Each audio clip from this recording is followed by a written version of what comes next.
Lauren accepts a general physical position in small-town Alaska. She needs it to build her CV, till she can get the surgeon fellowship she wants. She keeps resisting the charms of the town, till a local, Andy, shows her what she's missing out on. In San Francisco, Lauren feels great after assisting Dr. Johnson with a surgery. Since she performed the operation well, he asks her to talk to the family. Lauren informs Adam's wife and daughter, Maddie, that his surgery went well. She assures Maddie that the appendix that was making her father sick has been removed. She claims he was sleeping through the process. She also allows Maddie to have ice cream with her dad the next day. Her colleagues discuss the different fellowship programs they have applied for. Lauren has only applied to the General Surgery Fellowship at Charlestown Memorial in Boston. It's the best in the country, and Lauren aims high because her father went there too. She doesn't have any backup plan and is hoping for the best. Her father has a friend at the hospital who thinks her application is great. They ask what her boyfriend, Scott, will do when she goes to Boston. Lauren thinks he's going to propose because she has talked about her future with him. She is excited about everything working out so well. Lauren discusses how well her surgery went with Scott over dinner. He seems distracted and claims he has been thinking about them. He has looked back at the last 8 months, which she thinks were great. She is excited about them getting married, but he's confused about why she thought he was proposing. Scott clarifies that he wants to break up. He feels Lauren has planned this whole future without discussing with him. He loves that she is dedicated and reliable, but she's always planning and checking things off her list. He feels love is supposed to be more unpredictable and wants to feel that with someone. He wants that for her too. Lauren arrives home feeling frustrated about her dinner with Scott. Her dad, Henry, has spoken to his friend Richard at Charlestown Memorial. Lauren was edged out last minute by another candidate. Her resume was perfect, but this other candidate did Doctors Without Borders, the committee this out-of-the-box initiative. Henry assures Lauren that he will find another fellowship. Her mother, Maggie, thinks she doesn't necessarily have to follow in Henry's footsteps. Henry doesn't think there's anything wrong with that. Maggie is proud of her too, but she wants Lauren to live her own life. She stops Lauren from leaving. She seems sure that missing out on this fellowship might open up more doors for her. She feels Lauren has planned too much, which is what Scott also mentioned before breaking up with her. Lauren thinks only her dad understands how important this fellowship is for her. Maggie claims to understand too, but wants Lauren to discover other things outside of her original plan. She reminds Lauren what her grandma used to say about always following your heart. Lauren feels Maggie should be supportive of her career, but Henry knows she still looks at Lauren as her baby girl. Lauren is worried, but Henry is determined to find a way for her at Charlestown. He knows a lot of people there, but he also started contacting other programs for her.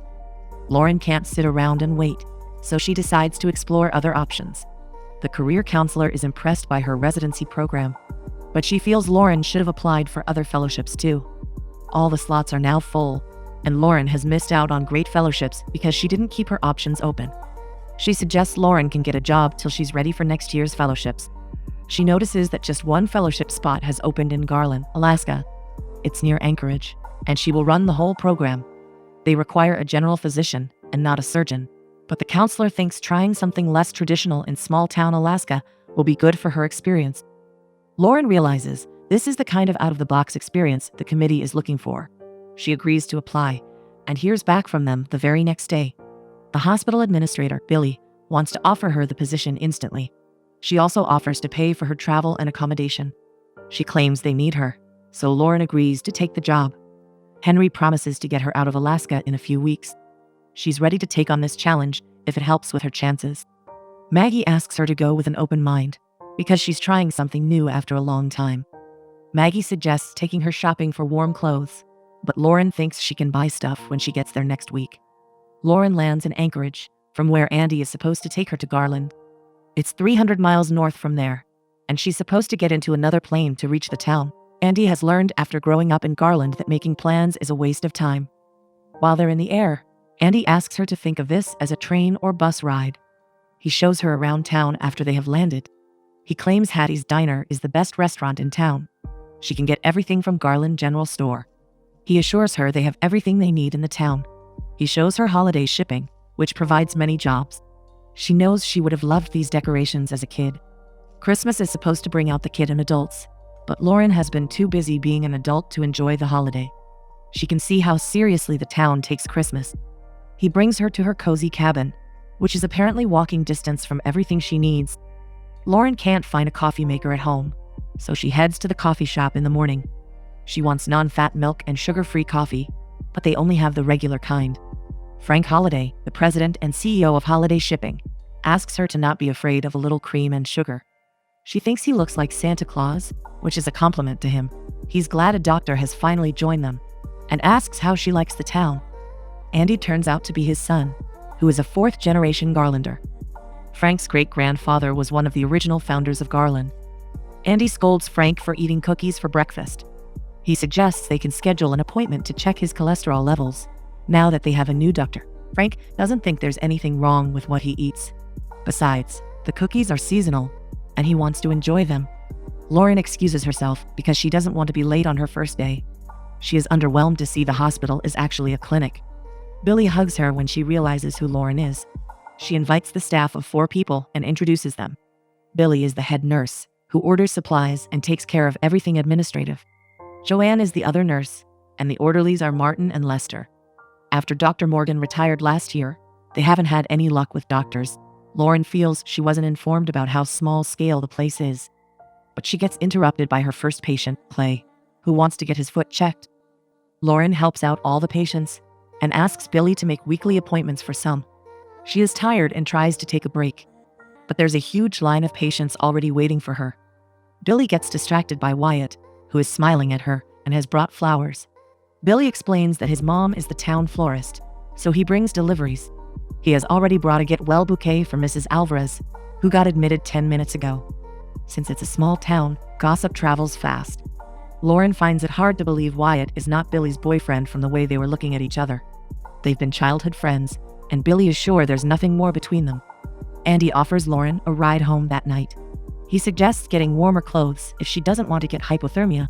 Lauren doesn't trust the kind of clothes the general store will have, and decides to order online. Andy's truck is covered in sawdust because he works as the local handyman. Flying planes is his hobby, but he's supposed to take over the family business. Since he's not ready for that, he picks up odd jobs. Lauren likes helping people, but she feels there are too many patients and very less staff at the clinic. She's also disappointed because she wanted to work at a big hospital. Andy still thinks she helped a lot. Because of her, Mrs. Alvarez got the cough treated she had for a month. Even Clay might have clipped his foot if she didn't help. He assures her that everyone is glad she's there. As Lauren heads out the next morning, all strangers greet her in excitement. Even Hattie has her coffee prepared, because she apparently has a long day ahead. When Andy puts her name outside the hospital, what Lauren finds presumptuous. She's not sure how long she will stay there, but Andy assures her it can be taken off anytime. A lot of patients are again waiting for her, but Billy assures her they have everything under control. Frank turns up at the clinic to invite Lauren for a holiday family dinner that night. His wife, Faith, is a great cook and wants Lauren to get a proper home-cooked meal. He still refuses to get himself checked. Wyatt comes with another delivery and looks around for Billy.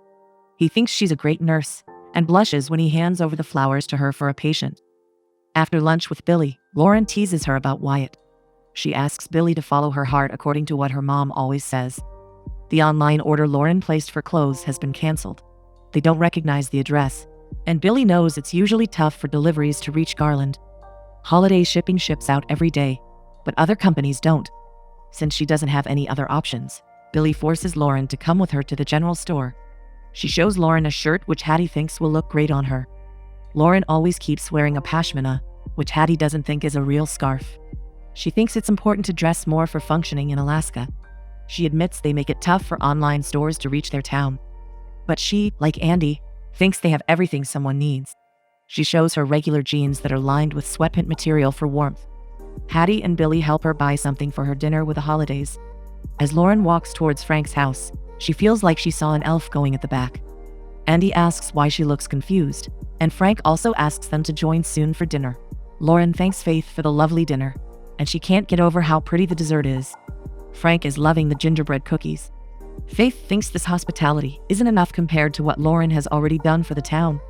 Lauren and Andy pressure Frank to come by the hospital for a checkup, and he feels like they're ganging up on him. He asks to schedule an appointment with Lauren next year, but Andy doesn't think she will be around till then. Lauren discusses the fellowship she's considering in Boston. Frank thinks it's good to know what she wants, unlike Andy. He used to be an architect in Seattle and came back to Garland just a year ago. He hasn't promised to stay, but Andy doesn't want to discuss this. Andy explains he went to school there and stayed back because he liked it. When Lauren also claims she loves Seattle, Frank thinks their generation doesn't appreciate small-town life. He wants his son to build a life in Garland, but Faith doesn't want them to discuss this over dessert. Lauren gets a lot of patience the next day too, and asks Billy to handle everything efficiently. But the power goes off, so Andy comes to fix it. He's also the town electrician and brags about having multiple interconnected talents. The system is overloaded because the clinic usually has limited hours. Since Lauren came there last week, it's been functioning a lot. He asks her to help him with a torch. She brags about having steady hands after assisting in surgeries. Andy feels bad she had to listen to him and Frank argue over dinner. Frank is upset because he wants Andy to take over the family business. Before that, Andy wants to figure out what he wants to do for himself. Lauren has always known she wanted to be a doctor like her dad since she was 10. She doesn't think Andy should be ashamed of wanting to pursue his dreams. But she remembers how even her mother doesn't truly understand her. She likes that Lauren is a doctor, but she wants her to take a break and smell the roses sometimes. Andy thinks there are plenty of things to do in a small town like theirs. He fixes the electricity so she can get back to work. When she's seeing him off, Nate comes to her with a hand that he injured because of a hammer. She takes him in and thanks Andy for his help again. Billy is proud that Lauren managed to see every single patient after the delay that morning. Lauren asks Billy for dinner at Hattie's. She realizes Billy might not want to hang out with her boss, but Billy assures Lauren she likes her. She just can't go that night because she has a date with Wyatt. She asked him out because of what Lauren said about following her heart. When Billy leaves with Wyatt, Lauren feels lonely and calls her dad. She claims the adventure is keeping her on her toes, and Maggie is glad, but Henry is in a hurry because they have theater tickets. He still assures Lauren that he's working on the fellowships. Lauren spends the night with herself and is about to leave town after packing all her stuff. Wyatt knocks on her door because Ruddy has hurt his leg, and they need her. Lauren had planned to leave, but she agrees to help him. She finds that Ruddy is a reindeer in Frank's barn, who seems to have sprained his ankle. Rudy is a town mascot, and everyone is attached to him. Andy claims he's a caribou and not a reindeer. Lauren understands that the town only has one person at most for each job, but she points out that medical school and veterinary school are very different things. She can't add a reindeer to her patient load. Wyatt claims she is their only hope, so Lauren reluctantly agrees to help. She asks Frank to hold Ruddy while she treats him, so he feels comfortable. Billy offers help with ice packs, and Andy teases her about possibly considering being a vet. Lauren has only ever had goldfish as pets, but she thinks of Ruddy like any other patient. She asks Frank to let Ruddy rest till she does some more research. Frank wonders if she will be fine by Christmas Eve. Rudy is part of the festival and got injured because they were practicing for it. Andy realizes this is getting too much for Lauren and takes her away. She reminds Andy that most people don't keep reindeer as pets or mascots. His dad also looks like Santa, and she spotted elves near their barn. She feels the coincidences are too much, or she's losing her mind. Andy explains that the Christmas Eve festival is a very big deal in Garland. He admits the town is a little unconventional in their over-the-top love for Christmas, but he has noticed even Lauren enjoys helping people. Lauren knows she wouldn't get this kind of an experience anywhere else. He tries to sell the town and claims they also have midnight picnics. He asks her to trust him and plans to pick her up at night. Clay shows Lauren how his leg has healed and thanks her for helping Ruddy too. Everyone claps for her when she arrives at the clinic because they have heard about Ruddy. Hattie even delivers her coffee with non-fat milk to the office. She also gifts her a scarf made of wool because she knows Lauren loves them. Wyatt brings a lot of flower deliveries for Lauren from different people in town. Andy brings Lauren a dozen red roses that night after checking with Wyatt that no one gifted her these. Lauren loves the stars on their way, but that's not their picnic spot. Since they don't have any public transportation, he's flying her to the spot. He shows her the Big Dipper and admits there's no place like Garland. He liked Seattle because it was challenging and interesting. He even worked for a big firm after studying architecture. But he left because he feels like he belongs in Garland. He misses being an architect, but he loves being the town handyman and helping people out. He knows there must be something special about Garland because Lauren seems to be appreciating living in the moment too. He brings her to spot under the northern lights and gives her an extra blanket. She admits she's loving this moment and kisses him. Lauren notices a huge crowd at Hattie's diner next morning. Hattie explains that holiday shipping always gets extra workers around Christmas because it's very busy. Lauren notices a giant sleigh outside holiday shipping. Frank explains it's for the Christmas Eve festival. She has come over before work so she could do a house call for Frank and give him the checkup she planned. He has a meeting in 10 minutes and asks her to come back that afternoon. Lauren gets done with all her patients soon and heads over to Frank's office.